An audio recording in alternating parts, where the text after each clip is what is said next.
हरे कृष्णा।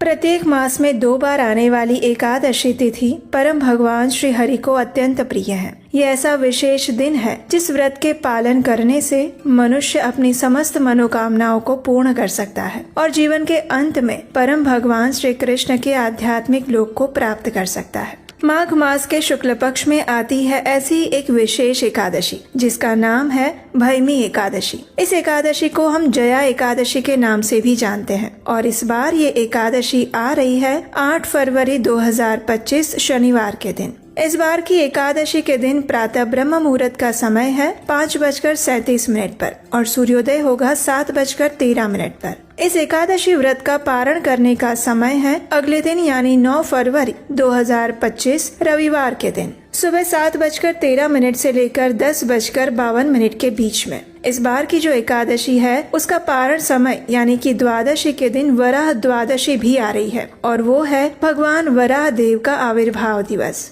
जब भगवान श्री विष्णु ने इस पृथ्वी को बचाने के लिए वेदों का उद्धार करने के लिए वराह देव का रूप धारण किया था। तो चलिए इस आने वाली भैमी एकादशी के उपलक्ष्य में हम एक पौराणिक कथा का श्रवण करते हैं। इस भैमी एकादशी की विशेष पौराणिक कथा हम कल श्रवण करेंगे यानी एकादशी के दिन प्रातः काल में। आज हम शास्त्रों से ली गई एक और पौराणिक कथा का श्रवण करेंगे और ऐसा करने से हम आने वाली इस माघ मास की विशेष एकादशी के लिए अपने मन, शरीर और चेतना को तैयार कर पाएंगे। तो चलिए आज की सुंदर कथा का श्रवण करते हैं। एक समय सनत कुमारों ने भगवान शिव से कहा, हे महादेव, एक दिन मैं धर्मराज से मिलने गया था। वहाँ उन्होंने बड़ी प्रसन्नता और भक्ति भाव के साथ मेरा सत्कार किया। तत्पश्चात उन्होंने मुझे बैठने के लिए सुखमय आसन प्रदान किया और उस समय मैंने वहाँ पर एक अद्भुत बात देखी। एक पुरुष सोने के विमान पर बैठकर वहाँ पर आया और उसे देखकर धर्मराज अत्यंत वेग से अपने आसन से उठ गए। उन्होंने आगंतुक का दाहिना हाथ पकड़कर उन्होंने अर्घ्य आदि के द्वारा उसका पूर्ण सत्कार किया और इसके बाद धर्मराज इस प्रकार कहने लगे, हे धर्म के दृष्टा महापुरुष, आपका स्वागत है। मैं आपके दर्शन से अत्यंत प्रसन्न हुआ हूँ। मेरे पास बैठिए और मुझे कृपया कुछ ज्ञान की बातें बताइए। तत्पश्चात आप उस धाम में चले जाइएगा जहाँ श्री ब्रह्मा जी विराजमान हैं। इस प्रकार धर्मराज के कहते ही एक दूसरा पुरुष फिर से उत्तम विमान पर बैठकर वहां आ पहुंचा। धर्मराज ने विनीत भाव से उनका भी आदर सत्कार किया, उनका पूजन किया और जिस प्रकार वे पहले आए हुए मनुष्य से सांत्वना पूर्वक वार्तालाप कर रहे थे उसी प्रकार उन्होंने इस नए आए हुए अतिथि के साथ भी किया। और ये देखकर मुझे बड़ा आश्चर्य हुआ। मैंने धर्मराज से पूछा, हे धर्मराज, इन्होंने ऐसा कौन सा कर्म किया है जिसके कारण आप इनके ऊपर इतने संतुष्ट हुए हैं? इन दोनों पुरुषों के द्वारा ऐसा कौन सा कर्म किया गया था जिसका उत्तम पुण्य फल उन्हें प्राप्त हुआ है? आप सर्वज्ञ हैं, कृपया बताइए कि किस कर्म के प्रभाव से उन्हें दिव्य फलों की प्राप्ति हुई है। मेरी ये बात सुनकर धर्मराज ने कहा, हे महात्मन, इन दोनों का किया हुआ कर्म अब मैं आपको सुनाता हूँ। पृथ्वी पर वैदिश नाम का एक विख्यात नगर है। वहाँ धरापाल नाम के एक प्रसिद्ध राजा हो गए। उन्होंने भगवान विष्णु का मंदिर बनवाया और उसमें अर्चा विग्रह की स्थापना करवाई। उस नगर में जितने भी लोग रहते थे उन सबको उन्होंने भगवान का दर्शन करने के लिए आदेश दिया। गांव के अंदर बना हुआ ये सुंदर विष्णु मंदिर लोगों से अचानक ही ठसाठस भर गया और तब राजा ने सबसे पहले ब्राह्मण इत्यादि का पूजन किया। उसके बाद महाबुद्धिमान उस राजा ने इतिहास और पुराणों के ज्ञाता एक श्रेष्ठ ब्राह्मण देव को, जो कि विद्या में श्रेष्ठ थे, उन्हें वाचक बनाकर उनकी विशेष रूप से पूजा की। उसके बाद क्रमशः गंध, पुष्प इत्यादि उपचारों द्वारा उन्होंने पुस्तक का भी पूजन किया। तत्पश्चात राजा ने उस वाचक ब्राह्मण से विनय पूर्वक कहा,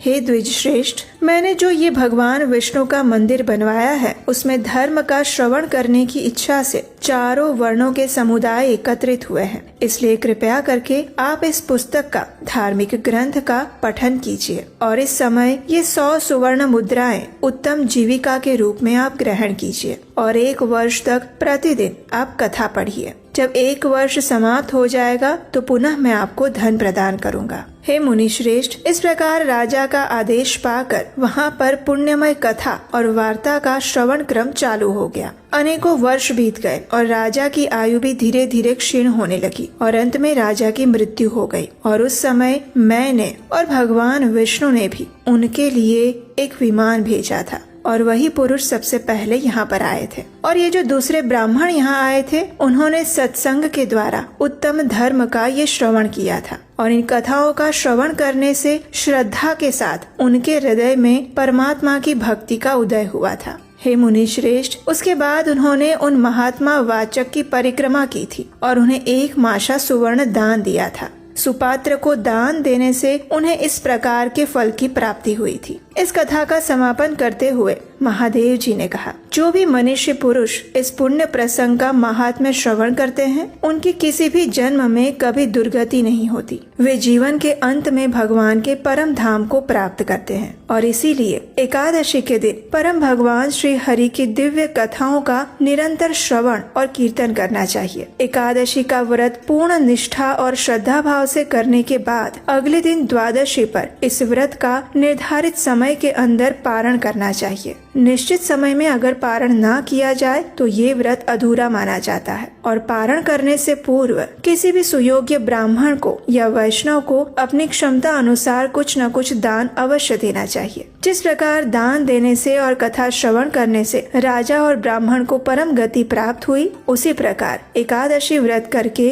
कथा का श्रवण करना और उचित समय आने पर अपनी क्षमता अनुसार दान देना, इन दोनों कार्यों के द्वारा मनुष्य परम आध्यात्मिक वैकुंठ लोक को प्राप्त कर सकता है और उसमें कोई संदेह नहीं है। तो ये थी आज की भैमी एकादशी के उपलक्ष्य में सुनाई गई एक सुंदर पौराणिक कथा, जिससे हम समझ सकते हैं कि एकादशी जैसे पवित्र दिनों पर परम भगवान श्री कृष्ण की सुंदर दिव्य कथाओं का और इन पौराणिक कथाओं का श्रवण अवश्य करना चाहिए। इससे हमारी मानसिक चेतना शुद्ध बनती है और हमारा मन तथा ध्यान अधिक से अधिक परम भगवान श्री कृष्ण के चरण कमलों में स्थित रहता है। और अगर आपको हमारे द्वारा सुनाई जा रही ये प्रमाणभूत कथाएं सुनना अच्छा लगता है, तो आप हमारे इस वैदिक सनातन धर्म के प्रचार कार्य में अपना सहयोग दे सकते हैं। स्क्रीन पर दिए गए नंबर पर आप हमें अपना आर्थिक योगदान भेज सकते हैं। एकादशी के दिन व्रत पालन करने वाले मनुष्य को हर प्रकार से अपने आप को स्वच्छ रखना चाहिए। शारीरिक स्वच्छता के साथ साथ उसे अपनी मानसिक चेतना और उसकी स्वच्छता पर भी विशेष ध्यान देना चाहिए। और इसीलिए एकादशी के दिन अधिक से अधिक हरे कृष्ण महामंत्र का जप किया जाता है, यानी हरे कृष्ण कृष्ण कृष्ण हरे हरे, हरे राम राम राम हरे हरे। इस महामंत्र के जप द्वारा मनुष्य अपनी बुद्धि और चेतना को शुद्ध कर सकता है। एकादशी के दिन उपवास का पालन करना चाहिए। उपवास के 2 अर्थ हैं, उप यानी नजदीक और वास यानी रहना। उपवास का एक अर्थ है पूर्ण दिन के लिए भगवान के नजदीक रहना, यानी अधिक से अधिक उनके दिव्य हरे कृष्ण महामंत्र के जप का जाप करना, उनकी कथाओं का श्रवण और कीर्तन करना, उनके दिव्य लीलाओं के स्मरण में अपनी चेतना को केंद्रित रखना। और दूसरा उपवास का अर्थ है किसी भी प्रकार के अन्न भोजन का स्वीकार ना करना। एकादशी के दिन गेहूं, चावल, दाल इत्यादि अन्न का सेवन कदापि नहीं करना चाहिए। अगर आवश्यकता लगती है तो आप फल, फूल, दूध, कंदमूल या फिर एकादशी प्रसाद ले सकते हैं, लेकिन अन्न हमेशा एकादशी में वर्जित माना गया है। इस प्रकार संपूर्ण दिन कृष्ण भावना भावित होकर एकादशी व्रत का पालन करने से मनुष्य उसके संपूर्ण फल का भागी बन सकता है और विशेषकर परम भगवान श्री कृष्ण की शुद्ध भक्ति प्राप्त कर सकता है। तो ये थी आज की संपूर्ण कथा। अगर आपको आज की कथा अच्छी लगी है तो इस वीडियो को लाइक कीजिए और अपने मित्रों तथा परिवार के लोगों को भी शेयर कर दीजिएगा। और हाँ, नीचे सब्सक्राइब का बटन दिया हुआ है, तो आने वाली इसकी पौराणिक कथा को सुनने के लिए अभी तक नहीं किया है तो जल्दी से बटन दबा दीजिए। बेल आइकन दबाकर नोटिफिकेशन ऑन करके रख लीजिए। हो सकता है इस चैनल को सब्सक्राइब करने में आपको ज्यादा समय ना लगे या आपको लगे कि ये इतना महत्वपूर्ण भी नहीं है, लेकिन ये हमारे लिए और वैदिक सनातन धर्म के प्रचार के लिए अत्यंत महत्वपूर्ण है, क्योंकि आपके द्वारा सब्सक्राइब करने पर, इस वीडियो को लाइक करके उसे दूसरों तक शेयर करने पर ये वीडियो अधिक से अधिक लोगों तक अपने आप पहुंचती है। तो इसलिए भी इस वीडियो को लाइक अवश्य कीजिएगा और सब्सक्राइब भी कर लीजिएगा। तो चलिए इस भयमी एकादशी के उपलक्ष्य में अपनी चेतना को तैयार करते हुए परम भगवान श्री कृष्ण के चरण कमलों में अपने ध्यान और शरीर और मन को समर्पित करते हैं। हरे कृष्णा।